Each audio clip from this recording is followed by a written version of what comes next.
ఆంధ్రప్రదేశ్ రైతు సంఘం వ్యవస్థాపక దినోత్సవ కార్యక్రమాన్ని ఘనంగా నిర్వహించారు. ఈ సందర్భంగా కొత్తపేటలోని సిపిఐ కార్యాలయం వద్ద రైతు సంఘం పథకాన్ని ఆవిష్కరించారు. ఈ సందర్భంగా రైతు సంఘం జిల్లా అధ్యక్షులు కొల్లి రంగారెడ్డి మాట్లాడారు. రైతులు, రైతు కూలీల సమస్యల పరిష్కారం కోసం నిరంతరం పోరాటాలు చేస్తామని తెలిపారు. కేంద్ర, రాష్ట్ర ప్రభుత్వాలు రైతాంగ సమస్యల్ని విస్మరించాయని చెప్పారు.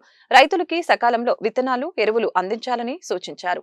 పంటల బీమాను సమర్థవంతంగా అమలు చేసి ప్రకృతి విపత్తుల సమయంలో పరిహారం అందించాలని డిమాండ్ చేశారు. ఆంధ్రప్రదేశ్ రైతాంగం 36లో సాధించబడింది.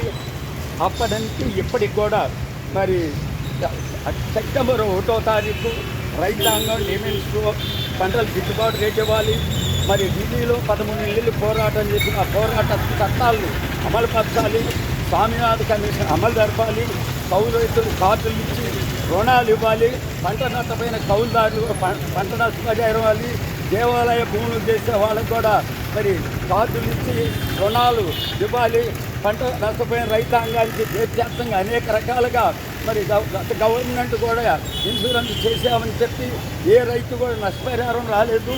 తామర పురుగు తల్లి 2.5 లక్షల ఎకరాలు ఇచ్చిపట్టబోతే దాన్ని కూడా మరి అనేక రకాలుగా ఇన్సూరెన్స్ చేసామని ప్రభుత్వం అపోత్కల్పన చేసి వాళ్ళకు ఒక ఎకరానికి నష్టపరిహారం లేదు.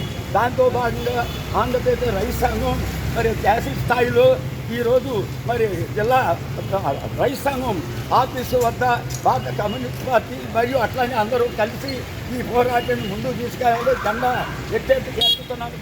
ఇక్కడ జిల్లా ఆఫీసు వద్ద జెండా ఎత్తడం జరిగింది. దాంతోపాటు గ్రామాల్లో కూడా రైతాంగం అనేక రకాలుగా గ్రామాల్లో జెండావిష్కరణ చేసి రైతాంగం డిమాండ్స్ను ప్రభుత్వాన్ని తెలియజేస్తున్నాం.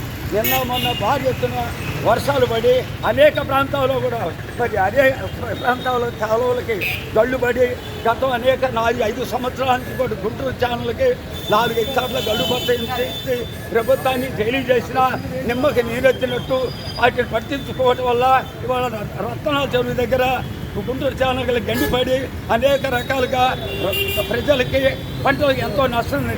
దాంతో బతకాటాన్ని లోకల్ వద్ద 150 మీటర్లు దగ్గరలో గుంటూరు ఛానల్ మండిపడుతాన్ని గత 5 సంవత్సరాల నుంచి ప్రభుత్వాన్ని తెలియజేసిన దాన్ని పట్టించుకోవడం వల్ల వాళ్ళ గండిపడి అనేక రకాలుగా దాని ప్రవాహం వల్ల మరి ఈ కాలేజీ నుంచి పిల్లలను చూసుకొని మాస్టర్ గారు వస్తుంటే ఈ నీళ్లు మరి ఆ గుంటూరు ఛానల్ నుంచి కాలువ దగ్గర నీళ్లు ఆ వంతెన దగ్గర కారు కొట్టుకుపోయి 2 పిల్లలు బలి అయిపోయారు, ఉపాధ్యాయుడు బలి అయిపోయారు.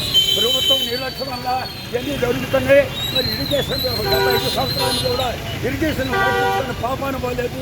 ప్రభుత్వం వెంటనే యుద్ధ ప్రాతిపదిక కాలువలను ఉపయోగం చేసి కాలువన్నీ కూడా గండులని పూర్తి రైతాంగాన్ని ఉపయోగ పద్ధతులు ఉపయోగపడాలని ప్రభుత్వాన్ని డిమాండ్